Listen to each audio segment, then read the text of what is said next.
1952年，美国西进加州圣贝纳迪诺66号公路沿线的一座过路小镇，每天无数旅人、客商路过此地，加油、歇脚、进食。这日烈日炎炎，沙尘漫天，只见有一老一少踏风而至，缓步走到一间饭店门前。此店开张不过数年，便已横扫西部士林、明洞、美利坚。美国餐饮江湖传闻，店老板乃是一对兄弟，一年可净赚10万美金。今日来者二人，也非等闲之辈。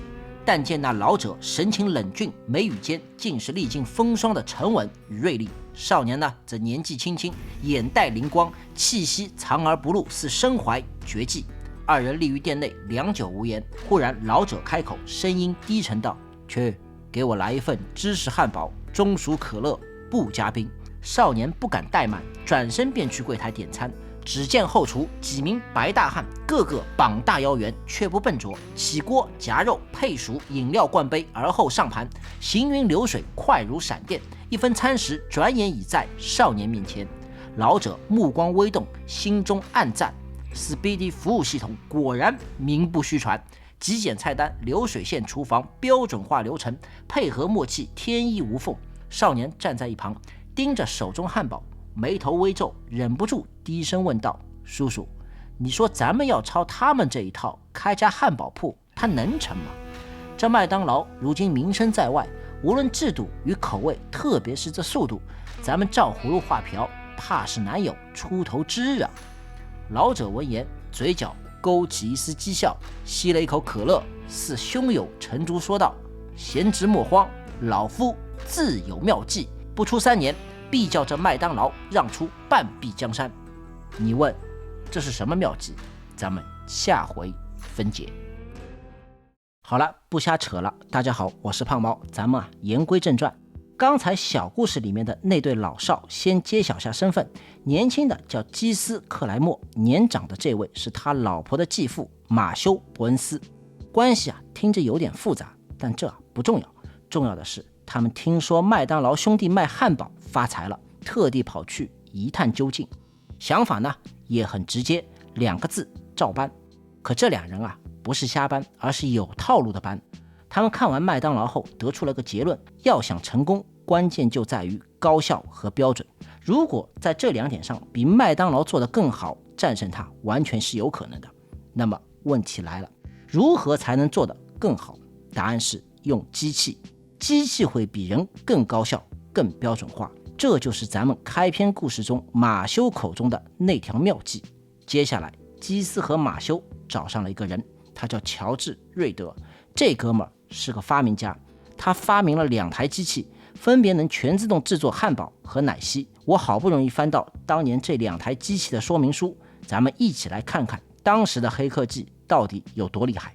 先说这奶昔机，它能做到每10秒钟打一杯奶昔，而且还能随时切换4种口味，无论是连续制作还是隔一会儿再做，出来的效果都一模一样。广告词呢还特别强调这是机械和制冷的奇迹，全世界你找不到第2台。再说这汉堡机，其实它就是个改良过的电烤箱，里面用电热丝加热，但它牛的地方在于它内置了一条传送带，上面挂着12个汉堡篮，你只要把生肉饼往里面一放，传送带自动带过去，肉饼会被均匀烤熟，面包胚也能同时烤脆，甚至连翻面掉落到面包上都是全自动完成的。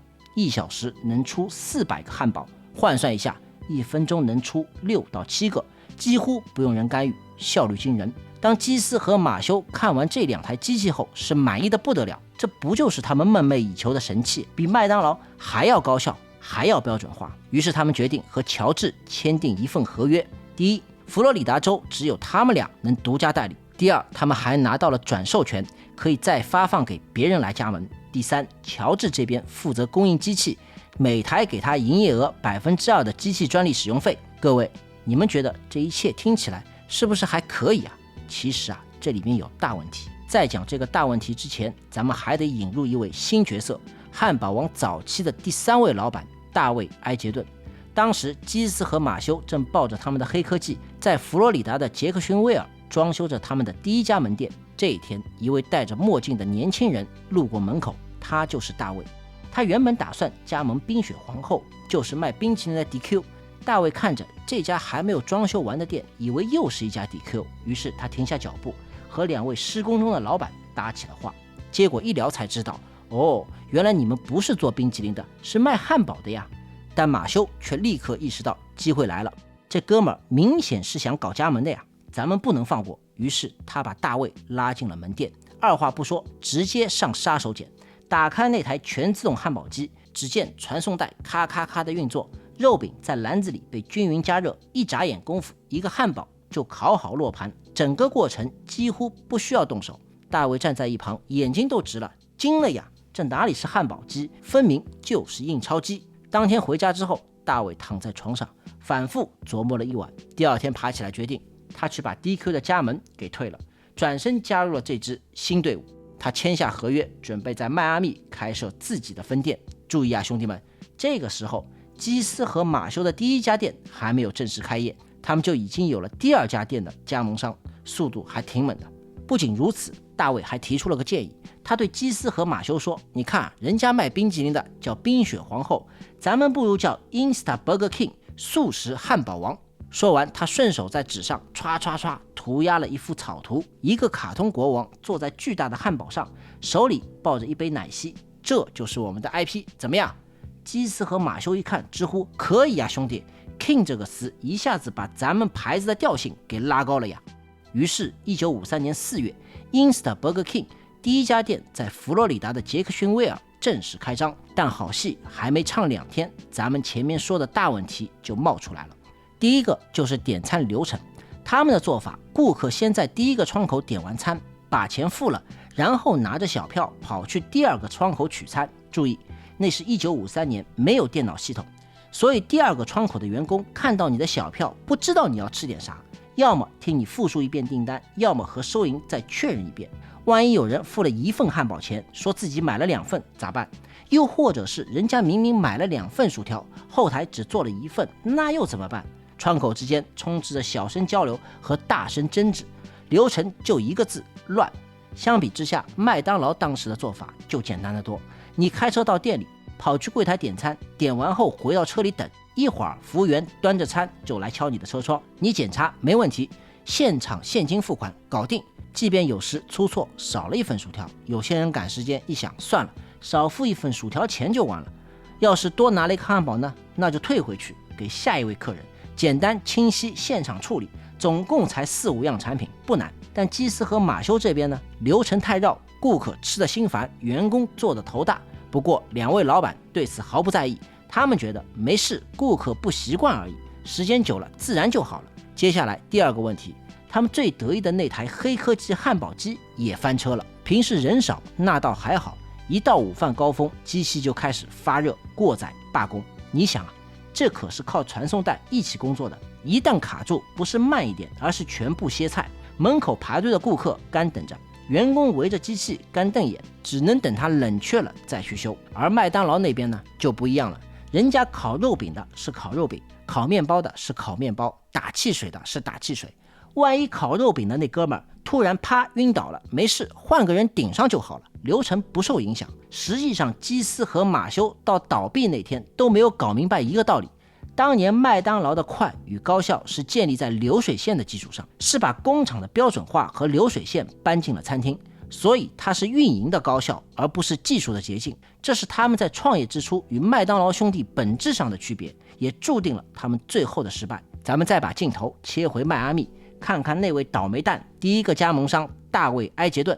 时间是1954年3月，大卫的汉堡店终于也要开张了。结果可想而知，和基斯马修一样，生意并没有想象中那么好，机器照样出毛病。眼看着店铺运营困难，大卫这急的是直挠头皮。为了找出路，他开始四处请教同行。在一位医生的介绍下，他认识了一个人，这个人是汉堡王发展史中真正的关键先生，第4位老板詹姆斯·麦克拉摩。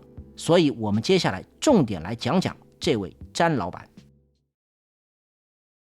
詹姆斯·麦克拉摩1926年出生在纽约，起初他们家还是有点底子的，关键是他老爹托马斯在1929年股市大崩盘的时候，作为一颗老韭菜被割的那是干干净净。他自己倒还好，毕竟是老酒了嘛，这点觉悟总要有的，套就套了呗，万一哪天翻身了呢？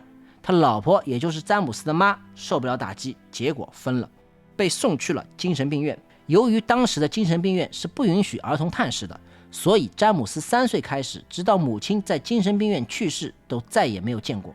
破产之后，父子俩搬去了乡下，投靠在奶奶家。詹姆斯从小是靠奶奶带大的，老爹呢则有时外出打点零工，一家人过得非常拮据。好在詹姆斯还算争气，长大后成功进入康奈尔大学学习酒店管理专业。1947年学校毕业的那天，他口袋里就只有11美元，一个标标准准的穷小子。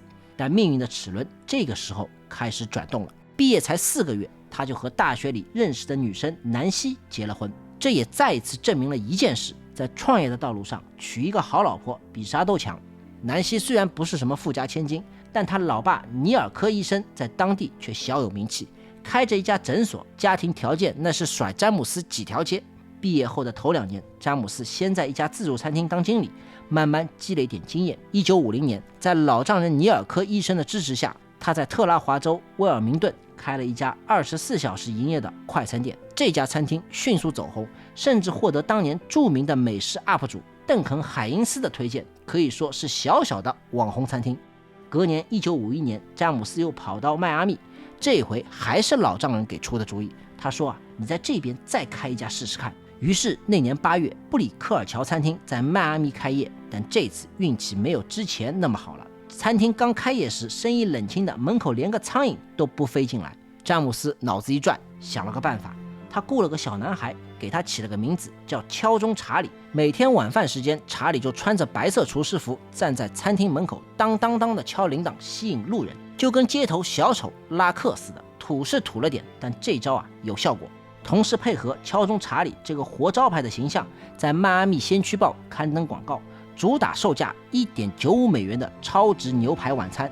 这个牛排套餐几乎就不赚钱，用咱们现在的话讲叫引流产品。这么一来，生意一下子又火了。现在再说回加盟商倒霉蛋大卫，在一位医生的介绍下结识了詹姆斯。这位医生不是别人，正是詹姆斯的老丈人尼尔科医生。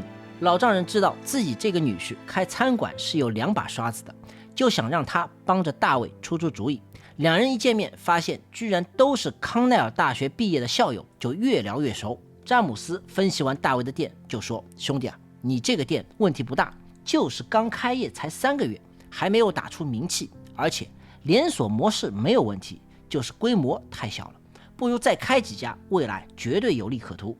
詹姆斯也不是光耍嘴皮子的，他直接表态要与大卫合伙一起做。于是1954年6月1日，两人正式合伙，成立了迈阿密汉堡王公司，各自投了2万美元。那么各位，这真的是规模问题吗？当然不是，他们依然没有抓住问题的核心。在迈阿密又陆续开了2家分店，总共3家店，规模是上来了，但生意却没有好转，财务压力越来越重。终于有一天中午，高峰时段，汉堡机又一次罢工了。忍无可忍的大卫冲进厨房，也不知道从哪里找来一把锤子，哐哐哐就是3下，当场把那台破机器给砸了，把一旁的女员工给吓得半死。现在气是撒了，可问题还没有解决，生意总要做，汉堡总得卖，没机器可不行。冷静下来之后，大卫决定找人来改造这台老是出问题的设备。他找到了本地的一位机械师，叫卡尔·桑德曼。在他的帮助下，汉堡机被彻底改造，传送带保留，电热丝取消，改用燃气火焰直接烤。就这样，火焰烤炉诞生了。它不仅更稳定，效率更高，还意外带来了一种独特的烟熏风味。这一口火烤味后来成了汉堡王标志性的特色。但你别以为问题就此解决了，设备是改了，产品也在调整，可短期内店里的账目依旧难看，他们的公司站在了倒闭的悬崖边。这时老丈人尼尔科医生再次神助攻。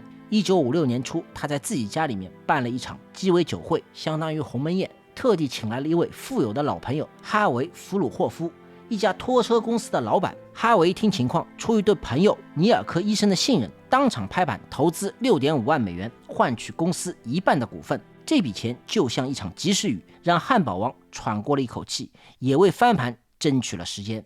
1957年，翻盘的机会来了。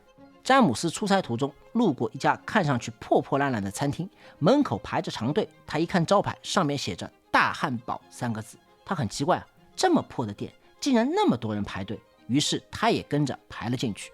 他点了一份，看着手上那沉甸甸的大汉堡，里面是1/4磅的牛肉饼，超大的面包胚，配着生菜、西红柿、蛋黄酱、酸黄瓜、洋葱、番茄酱等乱七八糟玩意儿。咬下一口，詹姆斯瞬间就明白了，这玩意儿能打。回到店里后，他立刻提出，咱们也得做一个像这样的大汉堡，名字就叫皇堡，主打就1个字，大。他还建议在门店招牌下加一句话，皇堡之家。几天之后，皇堡正式上市，售价37美分，个头大，味道好，加上独特的火烤风味，立刻成了店里最畅销的明星产品。真正的汉堡王从这一刻开始显露锋芒。那么他们是否能颠覆美国汉堡江湖格局？始于上世纪80年代的汉堡大战又是怎么一回事？汉堡王的命运如何？兄弟们，关注我，咱们下期接着聊。